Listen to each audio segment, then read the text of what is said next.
দেশ হয়ে যাওয়ার পর আমি এই বুকের রক্ত জল করে কারখানাটা আগলে রেখেছি, অথচ তুমি আমার নামে চুরি বদনাম দিচ্ছ বৌদি। আমি মানছি আমি হয়তো কিছু ভুল করেছি, নিজের সামান্য প্রয়োজনে কিছু প্রোডাক্ট তোমাকে না জানিয়ে আমি বিক্রয় করে ফেলেছি।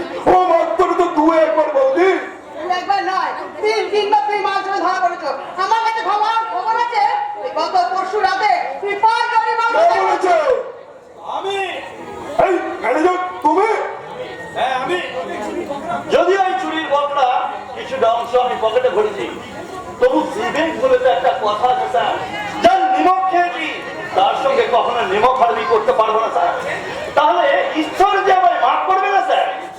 তাই ইচ্ছে করে আমি ওই আপনার কারবারে কেরোসিন দিয়ে ভাইবেন ওই যে 5 লরি মাল আপনি পাচার করেছেন সেটা আমি ফাঁস।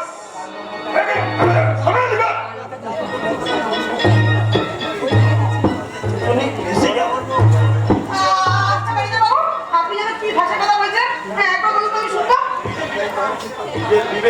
নিজের বিবেককে আমি চেপে রাখতে পারবো না স্যার। আজ আমার বিবেক জেগে উঠেছে, তাই তো সব সত্যি আমি ফাঁস করে দেবো। কি ভাষ করবেন? কি সত্যি? সব সত্যি মানে কি সত্যি ভাষ করবেন বলুন না। সত্যের কথা আর কি বলবো মাসিমা, আজ 15টা বছর ধরে একটা চরম মিথ্যেকে আপনি সত্যি ভেবে যে অমঙ্গলের সাজটা আপনি করে আছেন, এবার এটা খুলে আপনি বিধবার সাজ করুন। কি বলছেন? কি বলছেন? আমি কি অমঙ্গলের শাস্তি করবো কেন? বিধবা সাজি ভাবি কেন করবো কেন জানো? আপনার হাতের ওই শাখা আর শীতের সিঁদুর সবকিছু মুছে ফেলুন।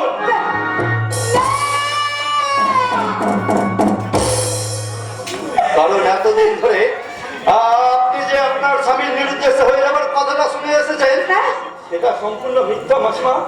আসলে আপনার স্বামীকে কিডন্যাপ করা হয়, তারপরে তাকে কুপিয়ে কুপিয়ে নৃশংস ভাবে খুন।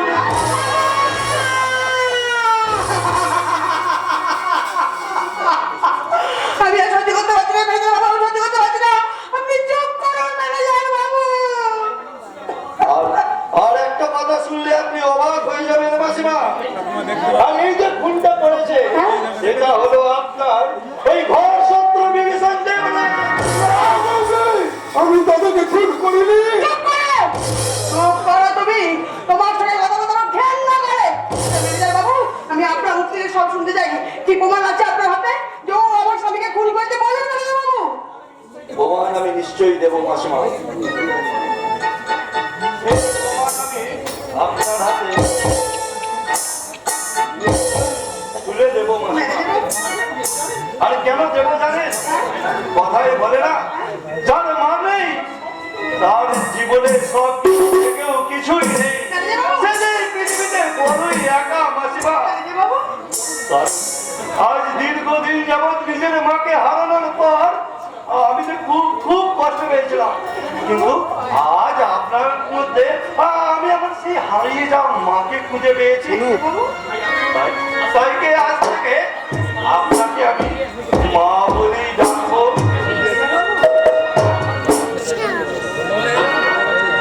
তাই মা গো, আজ আমি তোমায় কথা দিলাম, আজকের পর থেকে ওই শয়তান যদি তোমার কোনো ক্ষতি করতে আসে তাহলে ওকে আমি কঠিন থেকে কঠিনতম শাস্তি দেবো মা। কিন্তু মা, আজ এই প্রথম আমি তোমায় মা বলে ডাকলাম, তাই আজকের পর থেকে আমি আর কোনো অন্যায় কাজ করবো না। আজ থেকে শুধু তোমায় নিয়ে বলবো, ভালোবাসার স্নেহের আদরে জড়িয়ে বলবো, মা গো মা, আমি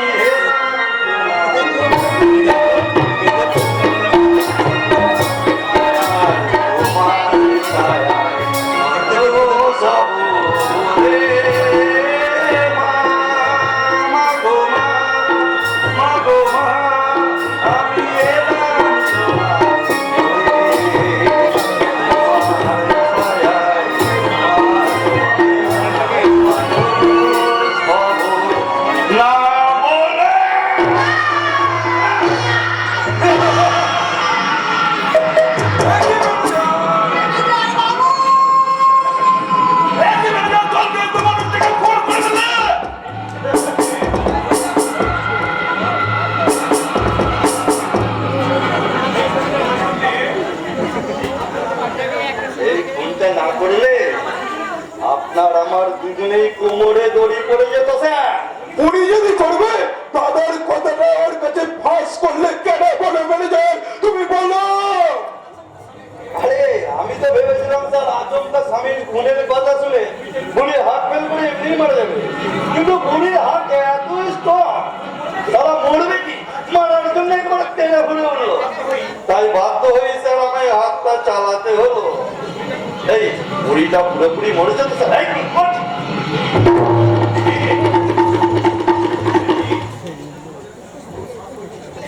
স্যার এই এখনো শ্বাস বইছে যে, মানে এখনো পুরোপুরি মৃত্যুটা নিশ্চিত হয়নি। এটা কি ও যদি না বললে দুজনেই ফেসে যাবো স্যার। জান স্যার আপনাকে অত টেনশন নিতে হবে না। অর্ধেক কাজ তো আমি সেরে ফেলেছি, আর বাকি কাজটা আপনি সেরে ফেলুন। আই মিন ওর গলা টিপে মৃত্যুটাকে পুরোপুরি ভাবে নিশ্চিত করে দিন স্যার। ঠিক বলেছো ম্যানেজার, শত্রুকে কোনোদিন অবহেলা করতে না। যান স্যার, যান, যান, যান।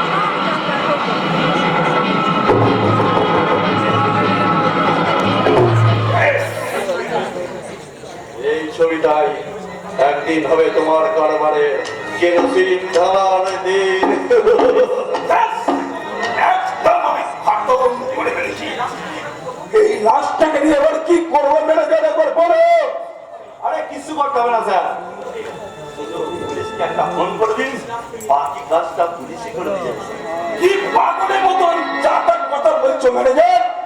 পুলিশ এলে আমরা দুজনেই তো ফেসে যাবো। আরে কি যে বলেন স্যার, আরে নাটকের শুরুতেই যদি ভিলেন ধরা পড়ে যায় তাহলে কি আর এই পাবলিক বসে থাকবে? কি বলেন আপনারা? তার মানে এই কাজ-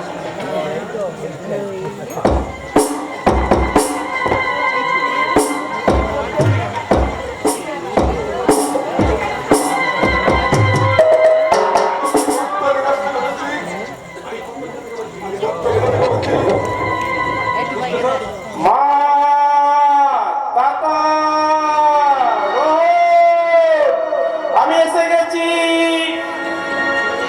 এই চলুন স্যার।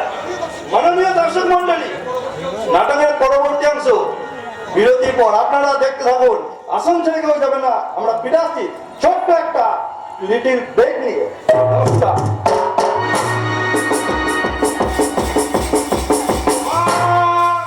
মা, তুমি কোথায়? তোমার কাজ ফিরে এসেছো মা। তোমার স্বপ্ন সফল করা আজ আমি ব্যারিস্টারি। মা, তুমি এবার শুনে কেন? এ কি তোমার শরীর রক্তাক্ত অবস্থায় বুকে ছুরি বিদ্ধ? কে কে এমন কাজ করেছে? কে? এ কি রাহুল বাবু, মাসিমাকে আপনি খুন করলেন? আমি খুন করিনি। এই মাত্র বাড়ি দিতে দেখলাম মা রক্তাক্ত অবস্থায় মেঝেতে পড়ে আছে, আর এই ছুরিটা মাকে বুকে বিদ্ধ অবস্থায়। ওই দেখুন স্যার, আমার ভাইপো রাহুল আইমিন ওর মাকে খুন করেছে। তুমি বিশ্বাস করো, আমি মাকে খুন করিনি। আমি এসে দেখলাম মা রক্তাক্ত অবস্থায় নিচে পড়ে আছে। আমার মনে হয় কেউ বা কারা আমার মাকে খুন করে এখান থেকে পালিয়ে গেছে। উনি মিথ্যে বলছেন স্যার, আমি নিজের চোখে ওনাকে খুন করতে দেখেছি। বিশাল আইনি নিজের থেকে রেখেছে। হ্যাঁ স্যার, একটা বিশেষ কারণে ওদের মা ছেলের মধ্যে একটা বিতর্ক চলছিল। বিশেষ কারণ বলতে রাহুল বাবু একটা গ্রামের কাইনা মূর্খ মেয়েকে বিয়ে করতে চাইছিল, কিন্তু মাসিমা সেটা মেনে নিতে চাইছিল না।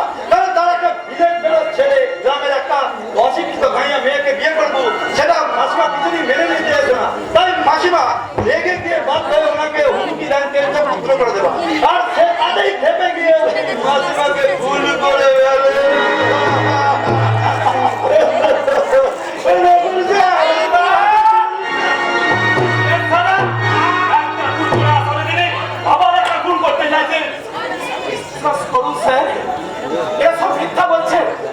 আমি খুন করিনি স্যার।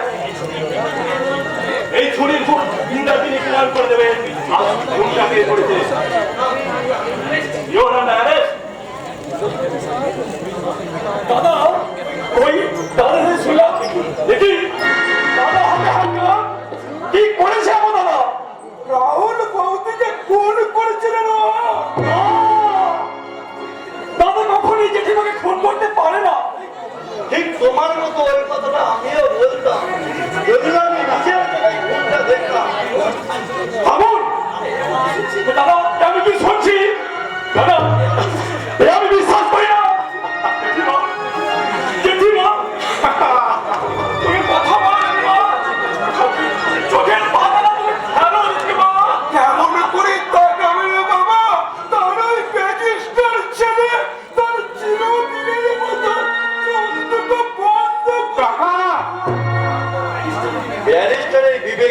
বিচার বিচার যদি এমনই হয় তাহলে জনগণের বিচার উনি কেমন এটা ভেবেই তো আমি অবাক হয়ে যাচ্ছি।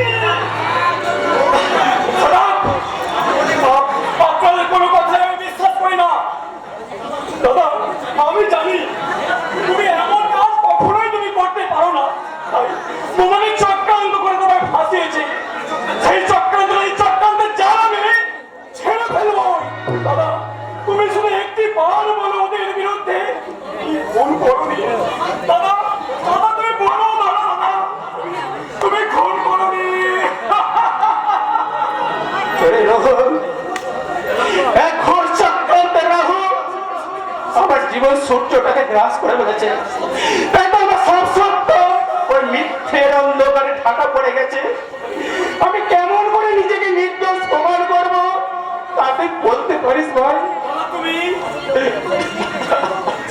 তাই তো আজ আমি আমার গর্ভধারিণী মায়ের খুনের করোনা মাথায় নিয়ে আমি জেলে যাচ্ছি। চললাম।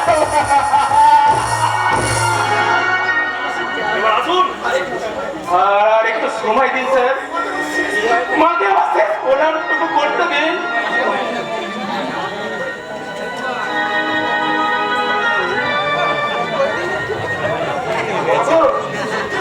কেউ না জানলে তুমি তো জানো মা আমি কতটুকু অপরাধী। তাই তোমার আমি প্রতিজ্ঞা করছি যে বাজারা তোমাকে খুন করে আমাকে সেই খুনের আসামি সাজিয়েছে।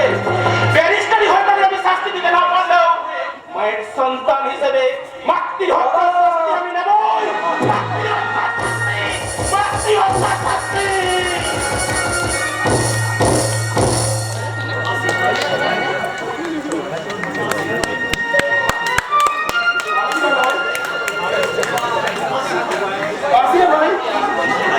আমার মমতাময়ী মায়ের সে সব কাজটুকু আমি করতে পারলাম না।